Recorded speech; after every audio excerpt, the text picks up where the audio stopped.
It is Monday, November 3, 2025.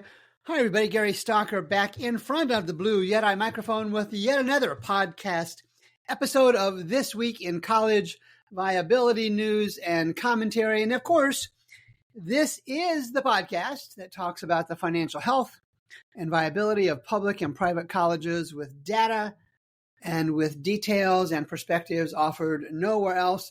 Today, layoffs and cutbacks, almost as always. How closing a university changes you. This is a story about a college president who just recently locked up their college, closed their college up. It was here in St. Louis, Fontbonne University. And some interesting perspectives, and we'll talk about that. Daniel Greenstein has a story on the fragility of small scale. Really well done article. I've got some thoughts on that as well. And then higher education. Higher education is sleepwalking toward obsolescence, and AI is the target here, artificial intelligence. And then finally, colleges face a financial reckoning. You would expect that story to be about a small college in the middle of nowhere, but indeed it is the University of Chicago, and they call that university Exhibit A.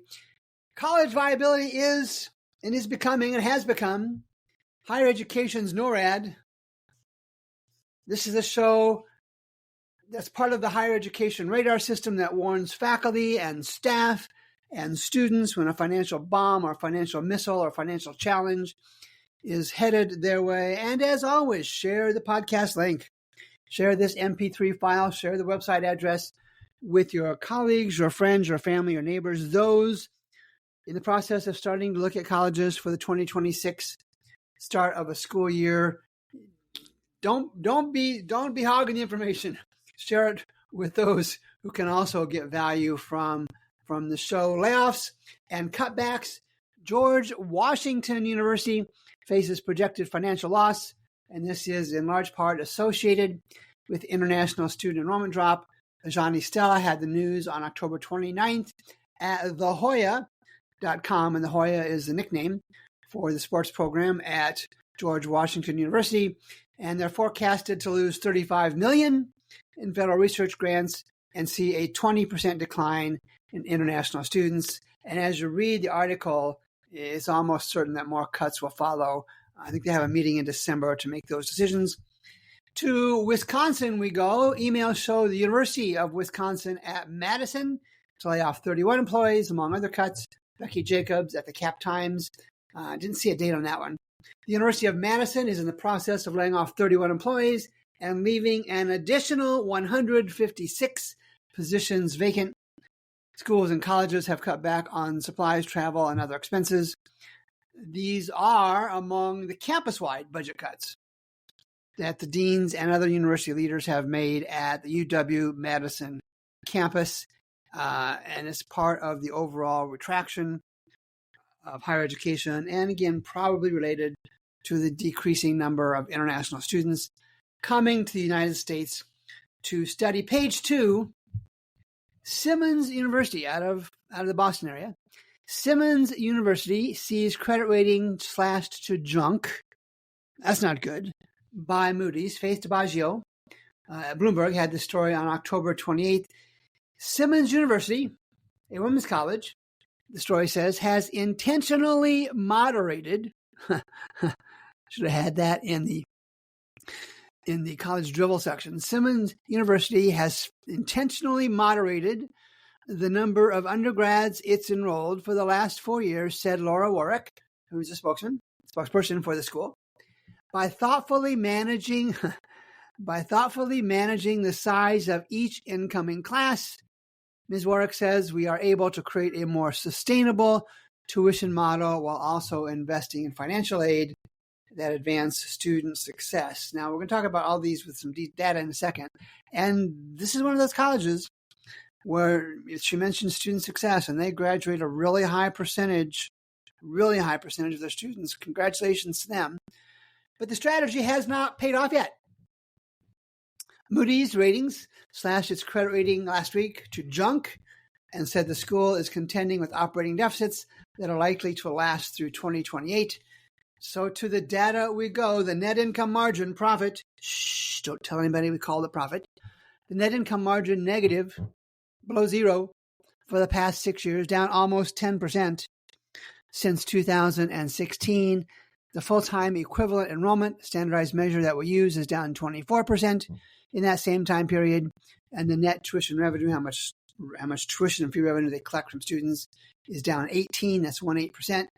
Endowment growth, while they have some is below the 25th percentile. So of the 1,300 some odd colleges we track in the private college advanced financial compass, Simmons College is below 75% of them. The endowment's not bad at $249 million, but they've been drawing it down. They've been above 5%, which is kind of the ballpark target for the past 5 years. And they're doing a decent job of managing expenses and revenue. Revenue is down 5%, but expenses are down 5%. If you watch the College Financial Health Show with Matt Hendricks and Gary Stocker, you'll find a lot of colleges haven't exhibited the capacity to manage expenses in conjunction with revenue. Interestingly, at Simmons College, which I understand is close to Fenway Park in Boston, they have 139 employees making greater than $100,000 per year. That's up 73% since 2016. It's an interesting number, but this is in Boston. It's going to be a high cost of living. So I'd have to look at the percentile on that, and I didn't. So it's a big number, yes, but it's a high expense area. And they're graduating above 65% of their students, of their undergrad students, in 4 years at Simmons College in Boston, to their credit.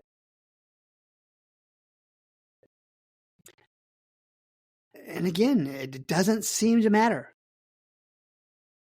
It doesn't seem to matter if a college is graduating students or not. The financial trauma, the financial challenge, the financial messes they have got themselves into don't appear to be focused on any particular academic accomplishments or not. And you've heard me rant and rave about 4-year graduation rates. They're doing something right, a lot of something's right at Simmons, but yet their financial situation is precarious for a lot of reasons. Nancy Blattner was the president at Fontbonne University here in St. Louis, about 20 minutes from where I am in West St. Louis County. And they announced their closure in early part of 2024 and finalized that closure earlier this past summer. And for those that follow the show on a regular basis, I gave them credit many times because they did it right. They knew they had to close. They announced it. Their students and faculty and staff and community had plenty of time to adjust and find alternative arrangements. So they did that right. Credit to Nancy Blattner and those she worked with on that. And here's a couple of notes from the story. It's kind of a touching story. There are some self-serving parts as well, for sure, but you and I might do the same thing. She says the signs, this is Nancy Blattner, the president of the now closed Fontbonne University. She says the signs that a university is failing are obvious to executive leadership and to board members long before the trustees make the decision to close the institution. In the weeks and months leading up to the board's vote to close Fontbonne, members of the executive team, they worked hard. And there's lots of details behind that. I'm not going to read those to you. And no doubt. She goes on to say for 2 years prior, Nancy Blattner had traveled throughout the Midwest to speak with leaders of dozens of institutions in an attempt to find a partner with whom to merge or one that would acquire Fontbonne. She goes on to note she was working as a regular college president during that and trying to balance that, and it was a very difficult challenge. And there are details in the story. I'll have the link, of course, as always, in the show notes. And I've shared this story before, but I know of college presidents that will get solicitations like Fontbonne clearly did when they were in dire straits probably a couple years ago. But it is so late in the game. Fontbonne waited too long, as do many, many, many, many other private colleges and some regional publics, to say, hey, we're not going to make it. I had an interview with Ricardo Aziz, who wrote the book just released, Leading Existential Change in Higher Education. And he and others have said, start those acquisition discussions yesterday. Doesn't mean you're going to commit to it, although you probably should. But don't wait, college leaders listening to this podcast. Don't wait. If you haven't already started the conversation, you're probably too late, but get it started. I can get you some referrals if you want. Drop me a note at gary@collegeviability.com. And I understand any word that gets out that a college is talking about closure, talking about mergers, talking about cutbacks, and it can and probably does in almost all cases become a self-fulfilling prophecy. Yet when we think about the faculty and staff and students, they deserve to know. They deserve to know that they should or might need to make other arrangements. I understand the self-fulfilling prophecy, but it's way past time to be transparent, not just say it, but actually be it. Page 3 kind of ties in a little bit. The power and promise of higher education. And this is from Daniel Greenstein, who was the chancellor, now the chancellor emeritus for the Pennsylvania public college system. And he wrote this on Halloween last Friday. And it talks about scale. And you've heard me talk about that many times on the podcast. And here is what Daniel Greenstein noted in his story. And this was in his own website, D.I.Greenstein, Stein.com. The pattern is stark and remarkably consistent across regions, across Carnegie types and missions. Below about 2,500 students, now get this next part, below 2,500 students, fragility, probably financial fragility, becomes structural. That's profound. And I hadn't thought of it that way, but it certainly makes a lot of sense. He goes on to add, Daniel Greenstein goes on to add, small colleges don't fail because they are poorly managed. Well, sometimes they're poorly managed, maybe too many times. They fail, he says, because their economics are unforgiving. They're too small, not enough colleges, too many colleges, not enough students. The fixed costs, he notes, are accreditation, compliance, technology, student service, marketing, and much, much more vary only marginally, small amounts with small size. When those costs are spread across only a few hundred students, every unexpected shock, an enrollment dip, a delayed grant payment, a facilities crisis, can turn immediately existential. And so here's what he notes, what scale buys, and he uses the number at a roughly 10,000 students, something Daniel Greenstein says shifts. Operating margins trend positive, primary reserve ratios double, tuition dependency falls, endowment per student and external funding rise. Scale buys fixed cost absorption, spreading overhead across more students, revenue diversification, market elasticity, and by that he means a larger geographical reach for students, and brand leverage. Selectivity sustains price integrity. So if you can not accept everybody, the heartbeat admissions policy I've talked about before, you can maintain pricing integrity. And I just talked with a reporter this morning, and we were talking about the fact that as Matt Hendricks and I do the College Financial Health Show on Tuesday mornings, that there are many colleges whose average tuition price per student from 2016 through 2024 has gotten lower, actual dollar amounts lower, nominally lower, and many have just a bit above what they were in 2016, which the data does not take into account inflation, so they've really fallen behind. And he says at about 10,000 students, resilience compounds because each advantage reinforces the other. Okay, I have to think about that one. What comes next? The data point to a painful truth. Size has become destiny. Size has become destiny for much of the private sector. Institutions under 2,500 students operate on the thinnest of margins, and I see that almost daily, and the shortest of runways.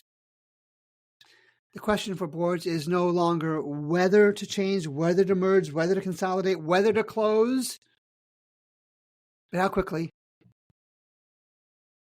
in the case of mergers or acquisitions or even partnerships, with whom. And this just all goes back to the fact that hope, of course, is not a strategy. We've heard that many times, I know. Daniel Greenstein is yet another source documenting the current and future consolidation of higher education. Closures today and tomorrow and the next day. Mergers and acquisitions in the coming months and years. Page 4, higher education is sleepwalking toward obsolescence. And AI, artificial intelligence, won't be the cause, just the accelerant. And this is from Stephen Mintz, M-I-N-T-Z, a Substack post. I'll have the link in the show notes, on October 21st. And he talks about that artificial intelligence, AI, isn't a cheating crisis, C-H-E-A-T, cheating crisis. It's an identity crisis for higher education. And he talks about the model, the business model, the academic model. Currently, as he observes it, has lectures that students skip and no one seems to notice. There are assigned readings that no student completes because nothing depends on those readings. There are essays that do not demand serious research or critical thinking. And teaching reduced to content delivery, which is all it is. I'm faculty. I teach college courses. Teaching reduced to content delivery is the one thing that AI automates flawlessly. He writes also that the uncomfortable truth is that AI has revealed the emptiness that increasingly lies at the heart of a college education. And what AI forces us to confront, AI has changed the baseline conditions of knowledge itself. Instead of recording this podcast at 11 a.m. Central Time on this Monday morning, I could be teaching myself theoretical physics or aviation history or art history using AI in a manner that no college faculty member has done it as efficiently and succinctly as AI can. The ability to fake competence is what I'm talking about. The ability to fake competence at scale, to be a physics genius or aviation genius or art history genius, I'd be faking it. But the ability to fake competence at scale now exceeds the university's ability to detect authenticity, talking about cheating. The old education model built on output, diplomas, degrees, certificates, credentials, rather than process, learning, cannot survive, Mr. Mintz says, cannot survive when simulation through artificial intelligence is effortless. And so, as I read this, and I read it a couple of times, the whole article, and again, you'll have an access to the link in the show notes. And I began to wonder, maybe it's not the financial stress. Maybe it's not the financial stress that leads to the consolidation that I've talked about so many times, mergers and closures.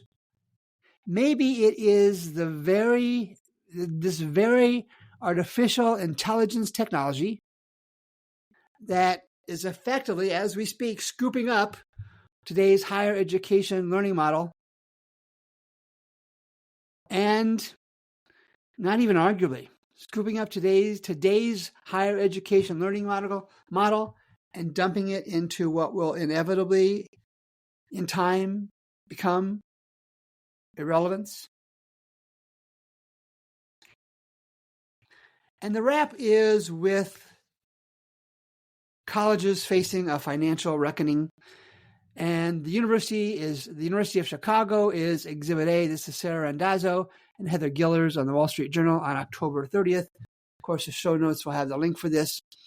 And you might think that this would be a small private college somewhere in the middle of a rural area, but it is a preeminent, highly regarded, highly selective college in the middle of Chicago. And these two reporters write, this university, the University of Chicago, is an acute example of the financial woes plaguing higher education. Their budget struggles are in many cases more than a decade in making. So it's probably not as acute as you're right, probably chronic. Their budget struggles are in many cases more than a decade in the making. And like I just said, it's not some far-flung university or some D-list private colleges, their term, not mine. This is the Wall Street Journal. This is not Gary Stocker. Daniel Greenstein, as I said earlier, is a former chancellor, now the Chancellor Emeritus of the Pennsylvania public higher education sector, both much higher sources of information than you can get here at College Viability. I may have started it. I may continue to pronounce it, but these are really high-end sources confirming what I talk about so many times. And there are countless others, offering effectively the same assessment. Many, many, many, many colleges are in financial trouble. Too many can't even graduate 50% of their students. And those in trouble almost always offer the same illogical remedy, something along the lines that we will both cut and grow our way out of this mess, and it cannot be done in a preponderance of the cases. I can't tell you when the cataclysm will hit, the catastrophic set of closures will hit. I can't tell you. Nobody can tell you when a individual college will close, or dozens of colleges will close, or hundreds of colleges will close. One of those numbers is going to be accurate, maybe all of them. And the solution is, as I've shared a couple times today and many, many times in the past, the solution is consolidation. Closures, mergers, maybe partnerships, aggressive partnerships, large-scale partnerships. Too many colleges, too few students. Since demographics are destiny, the latter is not going to change. There's always going to be too few students. And as Daniel Greenstein intimated, if your college enrollment is below 2,500, you should have already started to look at partners to help you scale your operations towards something like 10,000. It almost certainly won't happen with mom and pop mergers. You just can't get to the scale needed with one small college merging with another. And as I've said many times, we will see something like 10 to 15 or more colleges come together. And I believe in something like a holding company model so that they can keep their school colors and their mascot and much of their identity. A holding company model to get the academic and the non-academic scale that is needed. It will happen. It will happen, as I look at my blue Yeti microphone in front of me. Hey, as always, thanks for making time to listen to the podcast. Make sure to share the link to your friends, family, and neighbors. And until next Monday, I'll be back with another episode of This Week in College Viability. It's Gary Stocker. Thanks again. Talk next week.